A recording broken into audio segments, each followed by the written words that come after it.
এটা বলা আগে আব্বাস আর রমজানের উত্তর দিতে হবে, না তো খাঙ্কির ছেলেকে বেঁধে রেখে দেবো। দুই খাঙ্কির ছেলে এই উত্তরটাকে দে। আব্বাসের মারে সৎ, তারপর ঠিক কর।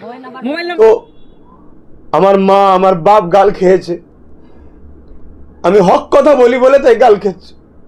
তাহলে কি হক কথা বলা বন্ধ করে দেবো? না, বন্ধ করবো। এটা হয়তো আমার আল্লাহর পক্ষ থেকে পরীক্ষা।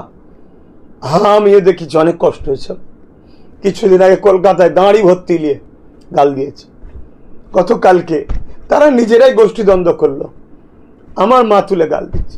তোর যদি আমাকে এতই মারা শখ যায়, তোদের ভাঙড়ে যখন যাই বেরো দিবি ডাইরেক্ট। আমার মাটা কি করেছে? আমার মাটাকে ধরে টানছিস কেন? তার কি দোষ আছে এখানে? যদি তোর নজরে মনে হয়, তোদের নজরে মনে হয় আব্বাস খারাপ, আমাকে মেরে দে, কিন্তু আমার মাটাকে ধরে টানলি। তবে আল্লাহ দেখেছে, আল্লাহ বিচার করবে। পাশাপাশি আমি লড়ছি হকের জন্য, অবশ্যই আপনাদেরকেও বাঁচাবার জন্য লড়ছি। এক ইমানি দিক দিয়েও বাঁচাতে চাইছি, ধর্মের দিক দিয়ে জালি হুকুমাতদের হাত দিয়েও বাঁচাতে চাইছি। আজ আমার মা আমার বাপ গাল খাচ্ছে।